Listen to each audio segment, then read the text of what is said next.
뭐 다른 사람들 같은 경우에는 한 달에 버는 돈이 뭐 월마다 중형차 한 대, 대기업 직장인 월급 정도, 이 정도라고 얘기를 하던데 저는 진짜 시원하게 까도록 하겠습니다.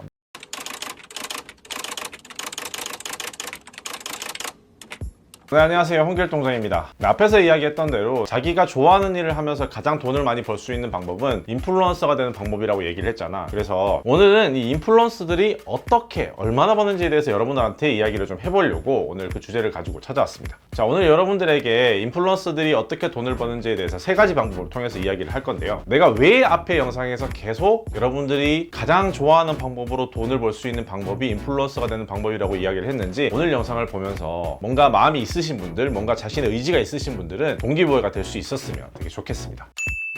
자, 첫 번째는 공부라는 방법입니다. 아마 여러분들이 가장 많이 본 방법이기도 할 거고 인플루언서가 돈을 버는 유명한 방식 중에 하나인데, 이 인플루언서들이 이걸 이렇게 먹음에도 불구하고 얼마나 어떻게 벌길래 이 공부라는 방식을 버리지 못할까 이렇게 생각이 든 사람들도 있을 텐데, 오늘 영상을 보면은 거기에 대한 해답이 나올 거야. 일단 공부라는 방식을 살펴보면 공부라는 개념 자체가 예전이랑 지금은 좀 많이 달라졌어. 예전에는 공구라는 방식은 어떤 방식이었냐면, 어떤 기업에서 물건을 판매를 하는데 우리끼리 모여서 대량으로 물건을 좀 구매를 하면 좀 싸게 해주겠지, 그런 식으로 해서 공구라는 어떤 개념이 생겼어. 내가 한 개를 살 때 100만 원을 살 수 있었다면 우리가 이렇게 모여서 이걸 100개 살 테니까 우리한테 90만 원에 팔아주세요, 이런 개념으로 공구를 사용을 했거든. 근데 지금은 예전이랑 공구의 개념이 조금 달라졌어. 여기에 대해서 먼저 정리를 하고 넘어갈 건데, 자, 공구라는 개념이 지금은 어떻게 사용이 되고 있냐면, 기업이 어떤 상품이나 물건을 만들어내잖아. 그러면은 거기에 대해서 제조 원가도 있을 것이고, 뭐 마케팅 비용, 인건비, 뭐 이런 다양한 비용들이 그 상품에 추가가 돼서 이렇게 상품 가격이 결정이 되는 거거든. 뭐 대기업 같은 경우에는 이런 시스템을 미리 만들어 놨기 때문에 이 상품 가격이 어느 정도 정해서 제품으로 이렇게 나오는 경우가 많은데, 중소기업이나 이런 영세기업들 같은 경우에는 이렇게 유통 구조를 만들기가 쉽지 않단 말이야. 보통은 이제 인터넷 판매를 좀 많이 하게 되는데, 인터넷 판매를 하게 되면 뭐 네이버 스마트 스토어라든지 아니면 뭐 쿠팡이라든지 이런 쪽에 좀 많이 들어가게 돼서 거기에서 이제 판매를 많이 하게 되지. 그러면은 거기에서 판매를 하게 되면 그 유통 플랫폼이라고 하지, 이런 유통 플랫폼에서 판매를 하게 되면 수수료를 줘야 되는데 이 수수료가 만만치 않단 말이야. 그래서 그 수수료를 주고 나면 사실상 그렇게 마진이 크지 않거든. 이제 그래서 이제 이 중소기업들이나 이런 영세기업들이 어떻게 하면 유통 비용을 좀 줄여가지고 마진을 높일까 생각을 해서 만들어낸 개념이 이 공구라는 개념인데, 기본적으로 유통 플랫폼에 들어가면 수수료가 많이 들게 되잖아. 자, 만약에 생각해보자고. 보통 일반적으로 사업을 하거나 장사를 하게 되면 마진을 20%에서 한 40% 정도를 보고 상품을 만든단 말이야. 만 원을 팔게 되면 보통 20%에서 한 40% 정도 마진을 잡거든. 그러면 한 60% 정도가 이제 뭐 인건비라든지 임대료라든지 그런 유통 비용이라든지 여기에 들어가게 되는데, 그러면은 기업이 상품을 만들어서 판매를 하면 만약에 40%의 이익이 남는 상품이 있다고 가정을 해보자고. 그러면은 그 유통 비용이라든지 어떤 마케팅 비용이라든지 여기에 다 들어가게 되는데, 만약에 이것을 없애버리고 과정을 좀 단순하게 만들어버리면 어떻게 될까? 여기에서 나온 게 인플루언서 공구라는 개념인데, 자, 유통비용이나 마케팅 비용이 만약 60%가 나간다고 생각해보자고. 기업은 40%의 어떤 이익이 발생한다고 생각해보자고. 만약에 이 유통구조를 만드는데 돈을 쓰는 게 아니라 차라리 한 명의 인플루언서와 내가 계약을 해서, 당신이 만약에 우리 물건을 판매를 해주시면 제가 판매 금액의 50%를 수수료로 드리겠습니다, 이렇게 얘기를 했다고 가정을 해보자. 그러면은 기업 입장에서 60%의 비용을 아껴서 50%로 바꾸고, 우리 원래 마진이 40%인데 50%로 늘어나게 되는 거잖아. 그래서 기업도 좋고 인플루언서도 좋고, 이런 윈윈의 어떤 현상이 발생이 돼서 만들어진 것이 지금의 공구 시스템이란 말이야. 그래서 모든 인플루언서가 50%의 이익률을 가져가는 건 아니지만 거기에서 약간 플러스 마이너스로 비슷하게 가져간다라고 생각을 하면 돼.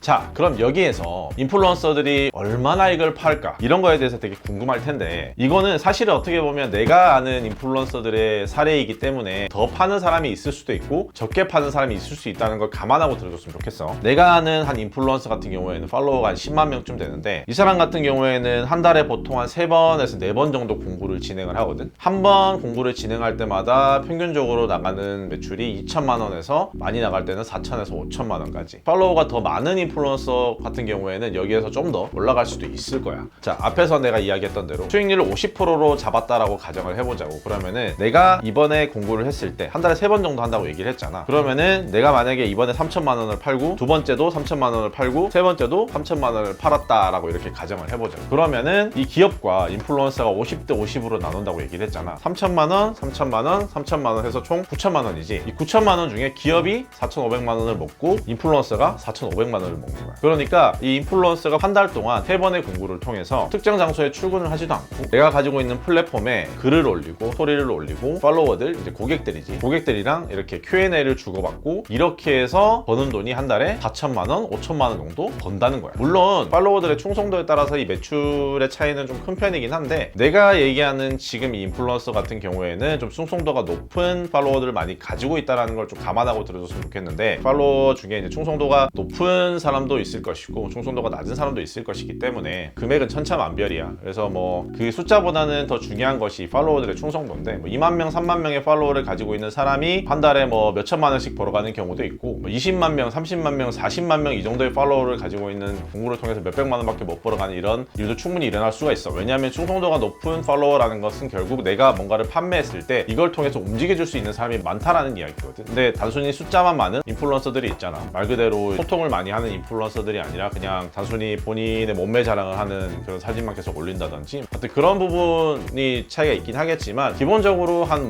1, 2만 명, 3, 4만 명 정도의 팔로워를 가진 인플루언서들 같은 경우에도 공구를 진행하면 한 몇백만 원에서 1,000만 원 이상은 되게 우습게 팝니다. 물론 이 과정에서 사실 상품에 대한 질은 책임지는 인플루언서도 있고 책임지지 않는 인플루언서도 있지. 사실 그런 걸 통해서 흔히 말하는 나락을 갔다라는 그런 인플루언서들도 우리가 꽤 자주 만나볼 수가 있는데 공구를 하는 인플루언서들 같은 경우에는 이 상품 검수에 있어서 굉장히 좀 철저하게 하는 인플루언서들이 많아지긴 했어. 어쨌든 이 인플루언서들이 공구를 통해서 엄청난 돈을 벌어들이고 있기 때문에 사람들한테 욕을 먹고 악플이 많이 달리고 이런 부분이 있지만 그럼에도 불구하고 이 공구라는 것을 포기할 수가 없는 거지. 자, 지금까지 제가 이야기한 것이 인플루언서가 돈을 버는 바로 첫 번째 방법입니다. 바로 공구. 학고 인플루언서들 같은 경우에는 뭐 몇십만 원, 몇백만 원밖에 못 파는 경우도 많고 진짜 높은 어떤 인플루언서들 같은 경우에는 한번 판매하면 뭐 억 단위로 판매하는 사람도 있습니다. 이런 사람들은 되게 1%고 1%가 되기 위해서는 굉장히 많은 노력과 오랜 시간이 필요하지만 방금 내가 이야기했던 뭐 몇십만 원이나 몇백만 원 정도의 부업으로서 이제 시작하기에는 사실 공구가 그렇게 나쁘지 않은 방법이라고 나는 개인적으로 생각을 합니다. 근데 대신에 앞에 이야기했던 대로 이 물건에 대한 검수는 좀 철저히 해야 되겠죠.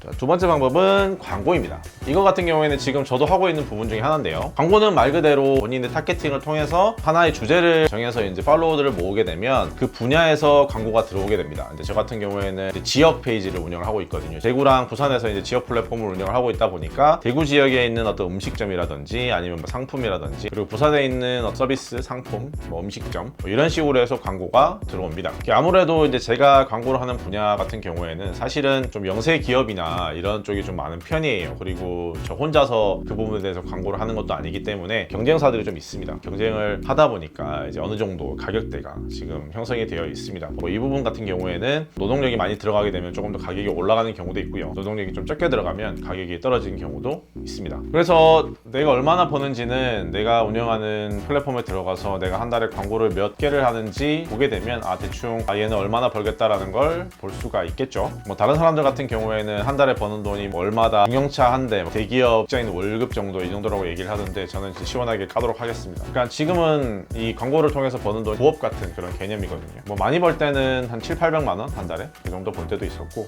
평균적으로 한 500만 원 전후로 벌고 있는 것 같아. 나랑 비슷한 레벨에 있는 사람들이 되게 많아. 그래서 너희들이 자주 보는 먹스타그램 쪽에서 특정 지역 타겟팅을 잘해서 아니면 전체적으로 해서 어떤 음식이라는 타겟을 잘 정해서 팔로워를 뭐 5만 명 이상 모았다. 이런 경우 같은 경우에도 보통 광고가 한 50만 원에서 비싸면 뭐 80만 원, 100만 원 정도 그 정도 나오는 경우도 있고 그런 사람들 같은 경우에도 그 사람들이 얼마나 버는지는 여러분들이 거기에 들어가서 이 사람이 한 달에 광고를 몇 개나 올리는지 보게 되면 이 사람이 어느 정도 벌고 있구나 라는 걸 알 수가 있겠죠. 여기에서 좀 한 단계 좀 높은 사람들이 약간 준연예인급, 그러니까 뭐 방송에 나오기도 하고 유튜브에 나오기도 하고 이런 사람들인데 예전에 신기루 씨가 유퀴즈에 나와서 말을 했나? 좀 잘 기억이 안 나는데 그때 신기루 씨가 그때 팔로워가 한 2만 명, 3만 명쯤 되던 시기였는데 그때 당시에 광고비가 1회에 300만 원 정도였다고 이야기를 했거든. 아마 지금은 인지도도 많이 올랐고 그리고 본인의 인기도 많이 올라갔고 방송도 진짜 많이 하고 있기 때문에 가격이 좀 많이 올랐을 겁니다. 그런 사람들 같은 경우에도 피드에 들어가서 광고를 몇 개나 올리는지 보게 되면 어느 정도 돈을 버는지 알 수가 있겠죠. 이제 여기에서 이제 한 단계 올라가게 되면 이제 거의 연예인급들을 볼 수가 있는데, 유명 BJ들 아니면은 유명 유튜버들, 이런 사람들 같은 경우에는 광고비 단가가 굉장히 높은 편이야. 이런 사람들 같은 경우에도 영상 하나당 보통 3천만 원에서 4천만 원 정도 광고 비용을 받고 있다고 알려져 있습니다. 공구와 광고를 통해서 돈을 버는 방법에 대해서 방금 얘기를 했고, 지금은 이제 마지막으로 브랜드. 자, 브랜드를 판매해서 돈을 버는 방법이 있습니다. 쉽게 얘기를 하자면 인플루언서가 자기가 브랜드를 만들어서 상품을 판매한다든지 아니면은 이 브랜드를 판매하는 경우가 있습니다. 예를 들면 이제 오늘 나왔던 기사였는데, 방송인 노홍철 씨가 이탈리안 레스토랑을 오픈했다고 하지. 이런 것과 마찬가지로 인플루언서가 본인의 브랜드를 만들어서 판매를 하고 있는 경우는 꽤 많지. 인플루언서가 브랜드를 판매하는 진짜 유명한 요식업체를 예를 들자면 1943이나 그 뻘컵씨가 운영하는 건맥주라든지 이런 것들, 인플루언서가 브랜드를 판매하는 대표적인 거라고 얘기를 할 수가 있겠지. 이 인플루언서가 이 브랜드를 만들어서 운영하면 되게 편합니다. 되게 편하고 되게 좋아요. 왜냐면 어떤 신메뉴 같은 거라든지 신상품이 나왔을 때 바로바로 마케팅을 할 수가 있고, 그리고 브랜드의 어떤 정체성을 사람들에게 알리는 데 있어서도 보여지는 직업을 하고 있기 때문에 남들보다는 편안하게 마케팅을 하고 브랜딩을 할 수 있는 그런 장점이 있습니다. 이 브랜드를 판매한다라는 게 사실 어떻게 보면 앞에 이야기했던 공구라는 방식을 통해서 상품을 판매하는 거랑 비슷하다라고 생각을 할 수도 있지만, 내가 생각하기에 브랜드를 판매하는 것과 상품을 판매하는 것은 좀 다르거든. 근데 예를 들면 이런 거지. 브랜드를 판매한다라는 것은 단순히 지금 내가 가지고 있는 플랫폼을 통해 손님들을 많이 모아서 상품을 많이 판매하고, 그리고 손님들이 많이 오게 만드는 그런 방식의 판매 방식이라고 볼 수도 있겠지만, 궁극적으로는 이 브랜드를 사람들에게 많이 알려서 어떤 대기업에 판매를 한다던가 아니면 사모기업에 판매를 한다던가 이런 식의 어떤 투자를 받는 방식을 통해서 진짜 큰 돈을 벌 수 있는 방법은 결국 브랜드를 판매하는 방식이라고 생각을 하거든. 예를 들면은 박재범 씨 같은 경우에도 본인의 영향력을 활용해서 본인의 꿈이었던 소주 브랜드 원소주를 런칭을 해서 지금 열심히 판매를 하고 있지. 이런 것 같은 경우에도 상품을 판매한다라고 볼 수도 있겠지만, 결국은 나는 그 본인의 인플루언서라는 그런 위치를 활용을 해서 자신의 브랜드를 만들어서 사람들에게 자신의 브랜드를 판매하고 있다라고 나는 개인적으로 생각을 하거든. 그래서 이 세 번째 방식은 상품 그리고 광고에 이어서 나의 브랜드를 만들어서 브랜드를 판매하는 방식으로도 돈을 열심히 벌고 있습니다.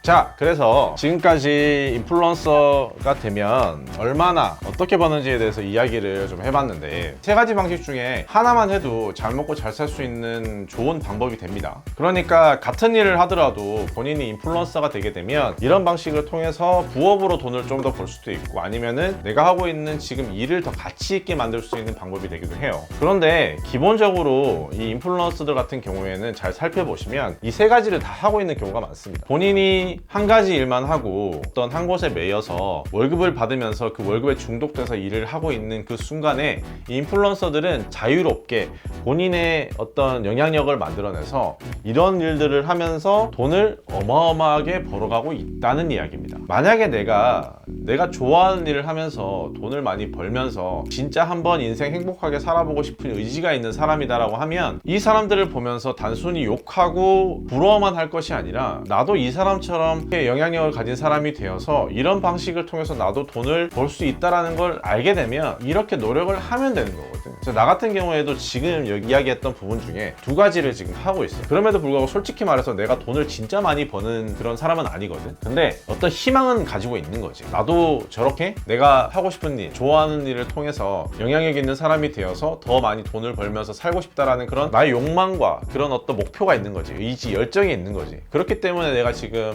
이런 유튜브 영상도 찍고 있는 거고, 그리고 내가 어느 정도 이런 삶을 사는 사람들의 삶을 보고 직접 경험을 통해서 살아보니까 진짜 괜찮은 인생이란 말이야. 그래서 내가 앞에 영상에서도 그랬지만 계속 본인이 좋아하는 일을 하면서 행복하게 살기 위해서는 저는 인플루언서가 되는 방법이 제일 좋은 방법이라고 이야기를 했던 거고, 오늘은 이 인플루언서가 되면 얼만큼 어떻게 돈을 버는지에 대해서 한번 이야기를 해보고 싶어서 오늘 이 주제를 가지고 한번 이야기를 해봤어.